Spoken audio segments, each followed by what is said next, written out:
I may have already read my favorite book of 2026. I had a really great reading month. It's the most books I've read in a single month in a while, and it's the shortest month of the year, which is crazy. And I've read what is probably a new all-time favorite, so let's jump right into it. So the first book I want to talk about is Murder at Spindle Manor. This is a kind of Victorian-inspired gas lamp fantasy / murder mystery book. The main character of the book, named Isabeau, is a huntress who tracks this dangerous, shape-shifting creature to a remote inn. And here she believes it has killed and taken the form of one of the inn's occupants. And she needs to find the creature and kill it before it can leave in the morning. But before the night ends, a murder occurs, turning the hunt into a locked room-style mystery in this house full of suspects, secrets, and these supernatural oddities that just ramp up throughout the entire book. And in the background of all that, she still needs to find the shapeshifter. This is sort of a difficult book for me to talk about because I do find it rather poorly crafted, but despite that, I still had a really, really great time reading it. I had a genuinely great time. The premise is great, even though I don't really love mysteries. And the vibes are really good. It has a very pulpy feel, and I really enjoy the gas lamp fantasy aesthetic that it has. It's a fun novel that can be read in just a couple sittings, and it's a really good, entertaining time. That said, I don't think it's especially well crafted.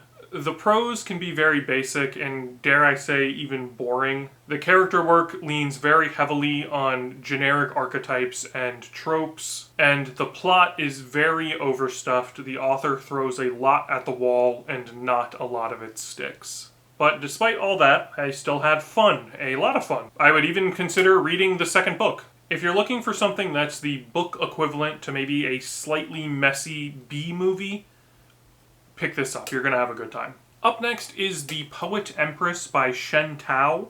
This book is going to be a little difficult to talk about without spoilers, but I am going to try. This book is, I would call it a dark fantasy that focuses on this peasant girl named Wei. Wei's village is struggling through a very long and devastating famine, and in a bid to help her family and village out of this, she ends up becoming the wife to a notoriously cruel and violent heir to the nation named Terran. And her sacrifice for the good of her village quickly becomes this fight for her to just survive and stay alive in this noble court that is defined by just brutality and scheming and intrigue. Some of the things I really like about the novel are that it explores the relationship between language, specifically written language and literacy, and that's relationship to power, the cost of survival, and whether or not cycles of cruelty can be broken. Wei has a very interesting, evolving,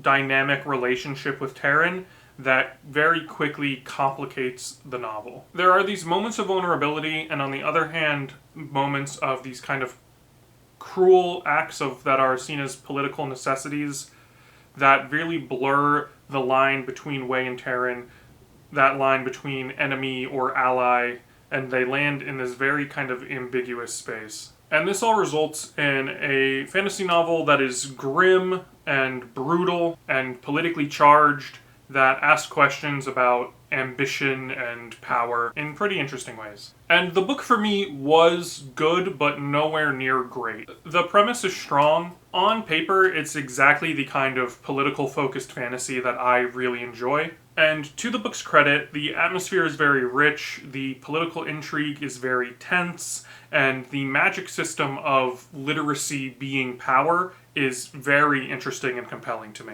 Where it didn't really land for me was in emotional engagement. Wei's arc is intellectually interesting to me, but I struggled to feel emotionally engaged or moved by her choices, especially towards the end of the book. Interesting moral and political questions are there. Questions about systemic rot versus individual villainy, and kind of complacency versus survival, but they never quite crystallized into something that really hit me hard. The relationship dynamics, particularly with Terran and his brother Morrow, I feel are meant to really have this big emotional gut punch, but when I'm reading those sections, I just really was just trying to get through them and couldn't wait for them to be over to get back to something that felt more interesting to me. The prose is solid and occasionally very good.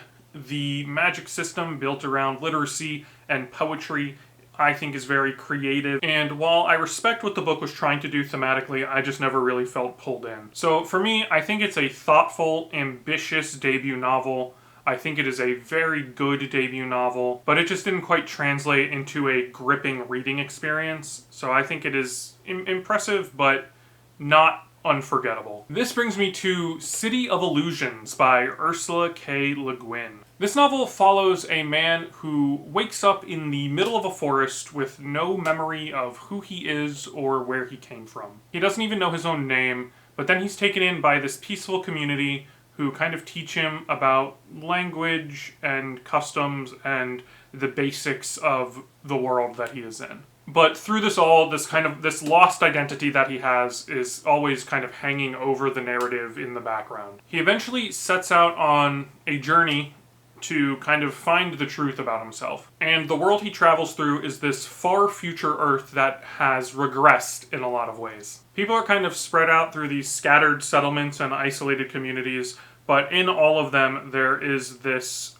fear of these mysterious rulers who are in charge of everything from afar. And stories circulate about these mysterious rulers, but no one can ever really seem to distinguish what is true about them versus what is just rumor. As he travels, he asks and confronts questions about memory, identity, truth, and deception. And the deeper he goes, the more he needs to decide what to believe and who to trust, all while trying to find out about his past. Like a lot of Le Guin's work, this book blends science fiction with these quiet, philosophical tones, focusing less on action and more on ideas. I've been on a bit of a early Hainish Cycle kick lately, and City of Illusions has been such a great part of that project. I love Le Guin's work. She is one of my favorite authors, and reading this book feels like all the things I love about her later work coming into focus in real time. Is it as polished and as thematically well thought out as some of her later work? No, it's not. It's leaner, sometimes rougher around the edges, and not as emotionally poignant as what she would go on to write later. But that's part of what I really liked about this book. You can see her wrestling with a lot of the ideas that would go on to define her career later. Themes around identity, truth, and cultural perspective. That philosophical backbone is already there in this novel. But what impressed me most about the book is how tonally confident it is for such an early work. Even when the plot is sparse, there is this intelligence guiding the narrative. So for me, this is not her best work, but it's absolutely worth reading, especially if you want to see the kind of early formation of what would go on to define Le Guin's career. Then, hot off of reading The Lord of the Rings last month, I jumped into The Wheel of Time by Robert Jordan with The Eye of the World. It very much starts as a classic, cozy farm village fantasy. You've got a bunch of small town kids who think their biggest problems are trivial, and the universe very abruptly disagrees with them. And the plot shifts from these small town troubles to, oh no, evil forces are chasing us very quickly. But what I really liked is that the real point of the book isn't this chase, it's the expansion. The world keeps getting bigger and bigger every time the main characters think that they are beginning to understand what is going on and happening to them. The world zooms out, and history is actually deeper, magic is actually crazier, and the situations that they are caught up in are messier than they ever could have thought. It is very classic fantasy with prophecies and mysterious magic users and shadowy villains and old bloodlines and lost ages. I would call it reminiscent of Tolkien, but I wouldn't go much further than that. I think you can really feel Robert Jordan kind of getting ready for something bigger. Not everything pays off right away, and you get the sense that there is something bigger building in the background. Character-wise, it's pretty straightforward. It's a lot of small-town characters who are being kind of shoved towards something that they never really wanted. There's a lot of stubbornness and denial and fear in them, and yes, a healthy kind of almost cliche dose of, I don't want to be the chosen one, please pick someone else. But it's about a gradual realization for them that the world is bigger and messier than any of them ever could have thought. Overall, it's the beginning of a massive and well-loved fantasy epic. It starts small and really leans into the classic fantasy roots, but it slowly opens up and becomes something a lot bigger. But I had a really great time reading it. I really liked it. I had a lot of fun, and I enjoyed it so much that I actually went right into book 2, The Great Hunt. And this felt like Jordan was really starting to stretch his legs a little bit. The scope immediately feels bigger and more complex. The characters aren't just running away from a singular threat anymore.